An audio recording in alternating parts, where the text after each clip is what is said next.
I was the Lean champion for a global ceiling tile manufacturer for the final 6 years of my corporate career. Now, 2 years prior to being named Lean champion, the company decided to start its Lean transformation in its manufacturing locations all over the globe.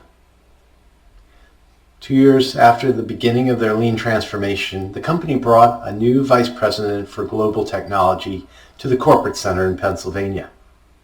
Now, he was a fan of how Lean was working in the manufacturing facilities, and he wanted to apply the same principles and tools to the efforts of the supporting organization that he managed.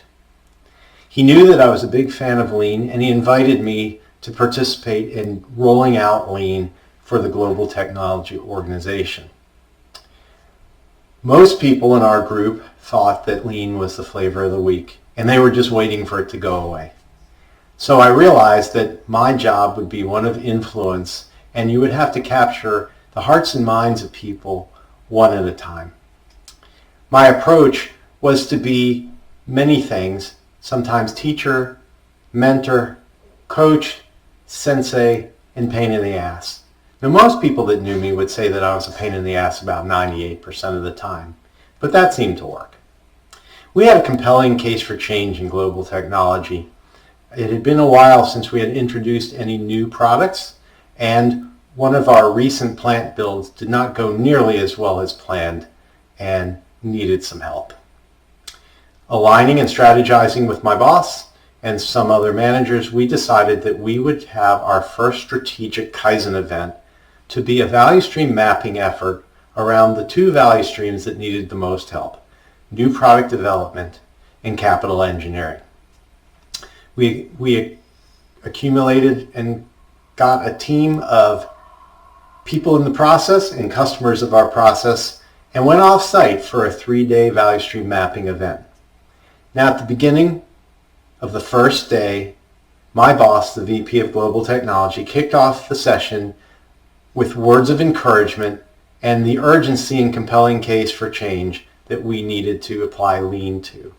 He then handed the meeting over to me, and after brief introductions, I told the group that this value stream mapping event would be our best event ever. Now, a few people in the group got the irony of my statement and laughed.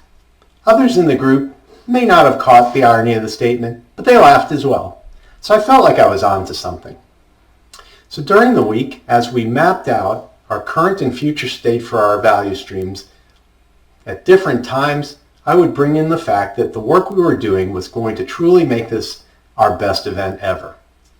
Later in the week, people started to use those terms back at my expense to keep telling me that what we were doing was going to be our best event ever.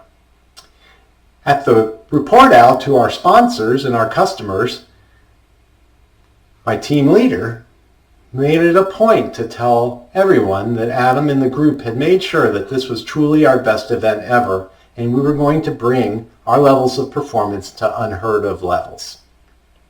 Now, I realized that this level of positivity and optimism was something that we needed to bring to the rest of the organization to engage them from then on. So I was asked to facilitate many Kaizen events following this value stream mapping event, and I would always tell the team at the beginning that we were going to have the best Kaizen ever. People started to understand and realize I was just being very encouraging, and they would start using those terms at my expense. Over time, that was the rallying cry of the whole group, that we were always going to do things that were going to make it the best ever. And because of that, and of course other reasons, new product development, capital engineering, and the other value streams started to hit levels of performance that the company had never seen. But more than that, we created a culture of improvement and engagement that all started with a rallying cry of best event ever.